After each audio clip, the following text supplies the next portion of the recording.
Bom, então, do que trata a nossa matéria? Nós vamos falar algumas coisas de conceito antes. Então, nós vamos falar o que é mercado financeiro, o que é uma instituição financeira, quando que isso foi criado, por que foi criado o sistema financeiro, para depois a gente entrar efetivamente na estrutura, ok?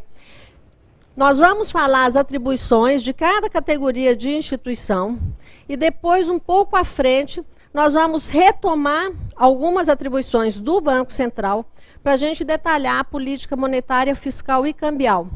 Aí é interessante que provavelmente lá vocês já vão ter visto essa matéria em macro, e aí nós vamos falar da política monetária como está hoje, né, que é o sistema de metas de inflação como está lá no edital. Ok?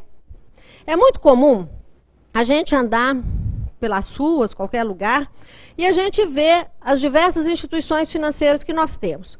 Então, se a gente andar aqui na Afonso Pena ou qualquer lugar, lá na Avenida Paulista, onde for, nós vamos ver um Banco do Brasil, vamos ver uma Caixa, vamos ver um Itaú e Bradesco com Santander, né? Cruzeiro do Sul, se a gente vê o Cruzeiro do Sul, a gente muda de rua, né? Porque, né? Um Pan-Americano também a gente muda de lado na rua, né? E a gente muitas vezes não se preocupa em analisar assim, as instituições são todas iguais? A legislação que rege uma Caixa é a mesma legislação que rege um Banco do Brasil? O BNDES pode fazer as mesmas coisas que um BDMG? Ou que um Santander, por exemplo, um HSBC? Quem é que manda nesse mercado? Quem fiscaliza? Qualquer grupo investidor pode criar uma instituição nova? Então, normalmente, a gente não se preocupa, né? A gente sabe que a gente entra lá na agência, faz um depósito, paga uma conta e acabou, e é tudo sistema financeiro.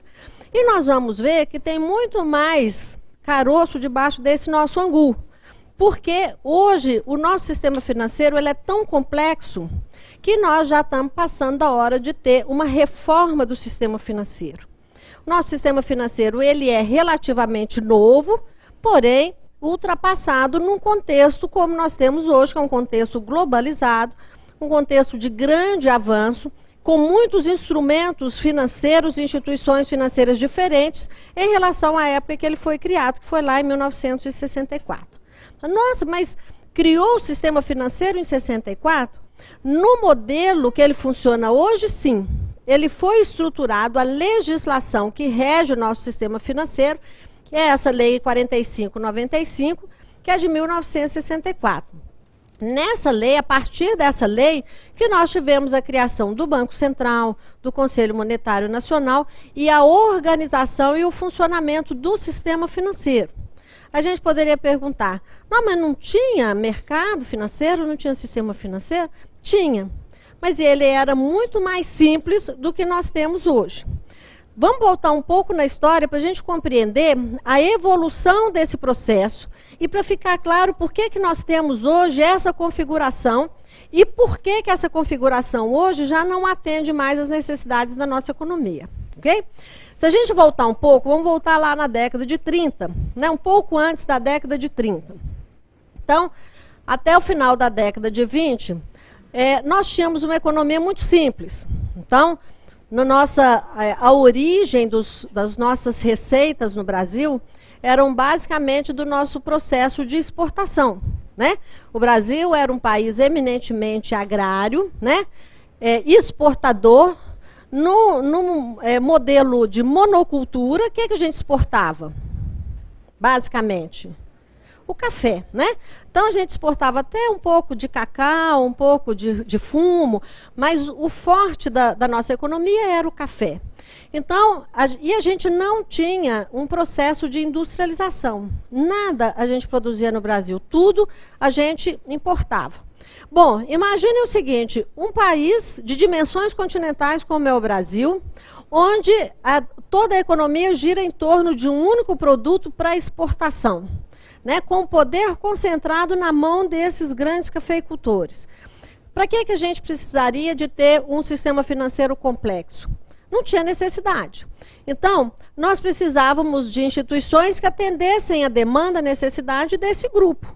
Então, nós tínhamos, até essa época, nós tínhamos lá o Banco do Brasil, Banco do Brasil foi o primeiro banco que o Brasil teve, veio para cá junto com a coroa em 1808. O Banco do Brasil era muito importante, era a instituição mais importante que nós tínhamos, porque além dele fazer, às vezes, de um banco central, nessa época não existia banco central, o Banco Central só foi criado na década de 60, então, além dele fazer, às vezes, de um banco central, ele era o banco do governo. E o banco do governo numa economia que tinha a maior demanda para financiamento na área rural. Então, o Banco do Brasil era o banco, né? Era a autoridade monetária e era a principal instituições que nós tínhamos. Tínhamos também, né, aqui nós estamos fazendo referência à década de 30, tínhamos também a Caixa. A Caixa ela tinha sido criada em 1861. Era uma instituição importante também, mas nem de longe passava perto do Banco do Brasil.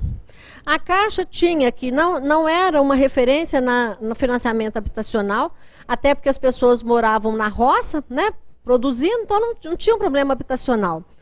E aqui, a Caixa ela tinha o papel de financiar, fazer o crédito pessoal para os funcionários públicos, e nessa época já tinha uma importância grande a questão da caderneta de poupança. A caderneta de poupança na Caixa foi criado para atender a demanda dos escravos. Então, os escravos juntavam pequenas economias, colocavam lá nas chamadas casas de depósito para poder juntar aquele dinheiro e comprar a carta de alforria. Só que, por serem escravos, quando eles iam lá buscar o dinheiro já tinha sumido. Eles não conseguiam retirar o dinheiro, porque achavam, né, as casas de depósito não tinham compromisso de devolver o dinheiro por eles serem escravos.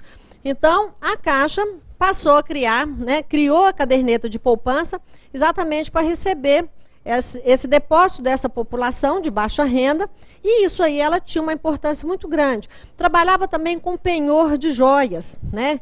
Desde essa época a Caixa já tinha um monopólio do penhor de joias.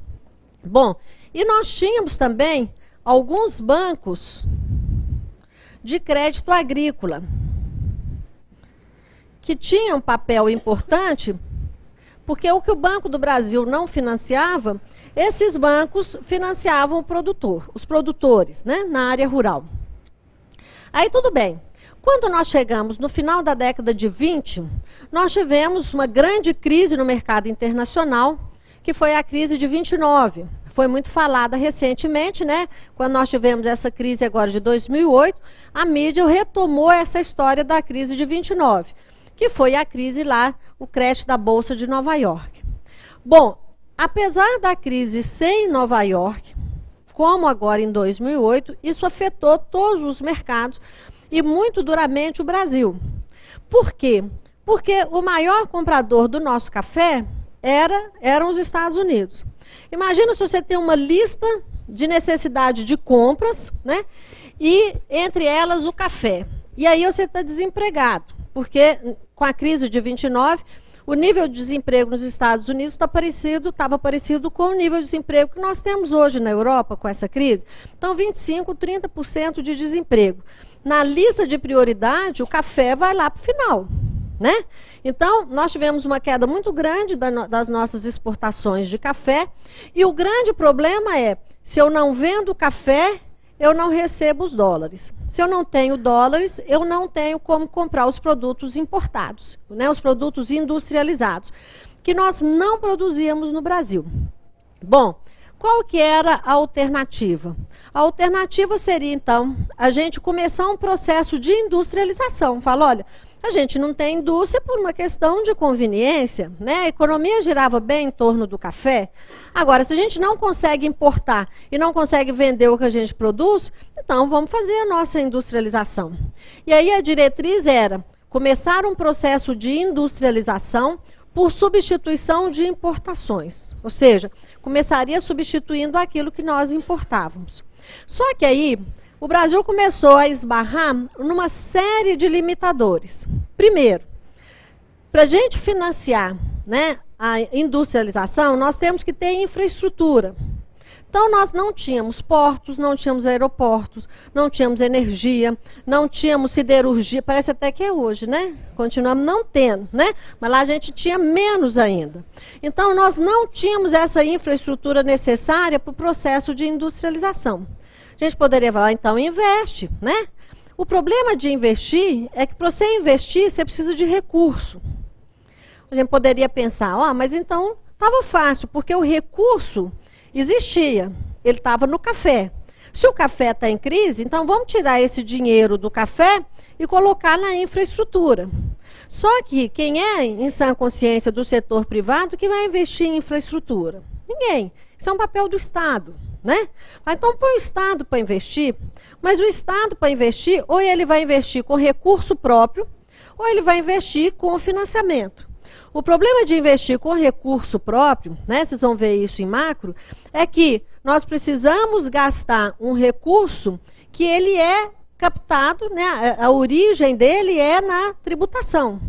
Então, o papel do Estado, teoricamente, eu tenho uma receita de tributos, e os tributos são compostos de impostos, contribuições de melhorias, taxas, então tem a receita do Estado, e ele vai financiar a infraestrutura. Só que a maior fonte das receitas de um governo, né, é em cima dos produtos industrializados, é em cima do consumo. Se a gente não tinha industrialização, a base de arrecadação tributária nossa era muito frágil. O governo não tinha uma fonte arrecadadora suficiente para financiar essa infraestrutura. Então financia com dinheiro de banco, só que a nossa poupança, né, era muito pequena, como é muito pequena hoje ainda. Por que ela era muito pequena? Se a gente pensar assim, olha, era pequena porque estava lá investido no café. Então por que se o café está em crise, por que esses grandes cafeicultores, então, não pegam esse capital e colocam no mercado financeiro? A questão da dificuldade da gente formar essa poupança interna é que o que nos estimula a colocar o nosso dinheiro no mercado financeiro? Por que a gente aplica um dinheiro? Eu tenho que ter retorno, ok? E nessa época nós tínhamos a chamada lei da usura. A lei da usura limitava a remuneração das aplicações financeiras em 12% ao ano. Isso é muito ou é pouco? Quanto que está a taxa de juros hoje? 8,5%. Menos do que, né? Há quantos anos atrás? Né? Mais de 50 anos atrás. Então, a lei da usura limitava a 12%. Só que, né, como ela respondeu, falou, depende de quê? De que depende? Se essa taxa é boa ou ruim? Principalmente da inflação. Por quê? Se eu falar assim, hoje nós temos uma taxa aqui de 8,5%, mas eu tenho uma inflação em torno de 5%. Significa que a inflação é aquilo que vai corroer o meu poder de compra. Então, se eu tenho uma inflação de 5%, significa que até 5% de juros eu não ganho nada, eu estou recompondo essa perda. Acima disso, eu tenho um ganho real. Né? Na época, o que nós tínhamos? 12% mais uma inflação de 20%. Então, significava que a gente podia aplicar, mas teria uma perda real. Então, agora imaginem, se a gente fosse cafeicultor. Primeiro, para que eu vou correr o risco de aplicar no mercado financeiro e ter uma perda real? Se eu mesmo, o café estando em crise, a minha receita era garantida. Porque o governo, que era formado por cafeicultores, né, garantiam essa receita em vários momentos, até para garantir um preço relativo do café, não deixar cair muito. O governo comprava aquele café e queimava. No segundo momento, ele mandou queimar antes de colher. Então, se a receita é garantida, eu vou entrar em outros mercados para correr o risco? De forma alguma. Vou entrar no processo de industrialização, que é uma coisa nova, incerta? De jeito nenhum. Então, existia essa dificuldade. Só que a gente pode pensar assim, mas nós já tivemos, lá na época do falecido Sarney, em 85 mais ou menos, nós tínhamos uma inflação que batia em torno de 20% ao mês. E as pessoas aplicavam. né? Do mesmo jeito que nós chegamos a 80% ao mês. E as pessoas aplicavam. Por que que aqui, sendo 12% ao ano, as pessoas não aplicavam? E na época do Sarney, como na época pouco antes do Plano Real, a nossa inflação também explodia. Só que nós tínhamos o quê? A chamada correção monetária. A correção monetária existiu de 1964 até o Plano Real, que foi 1995. A dificuldade nessa época é que nós não tínhamos correção monetária. Então, existia a limitação. Se a gente não tivesse correção monetária, mas os juros fossem livres, não tinha problema. Eu tenho inflação de 20, tudo bem, eu vou pagar 30 de juros. Mas eu tenho uma inflação alta, tenho uma limitação da remuneração e não tenho a lei, não existia a lei da correção monetária, então o estímulo para aplicação era muito irrisório, né? Praticamente não existia. Nós vamos ver depois que uma das alternativas para a gente desenvolver o mercado financeiro, uma das inúmeras leis que foram criadas, foi a lei da correção monetária de 64 para resolver esse problema da lei da usura. Porque na correção monetária você tem a remuneração, tem os juros, mas a correção monetária ela vai recompor a perda do poder de compra da moeda pela correção. Então, primeiro eu reponho o que perdeu e o juro, a taxa de juros era o ganho real, ok? Então, observem, nós tínhamos a lei da usura, não tínhamos correção monetária, não tínhamos formação de poupança interna para financiar a infraestrutura e nós tínhamos um sistema financeiro muito frágil, com pouquíssimas instituições.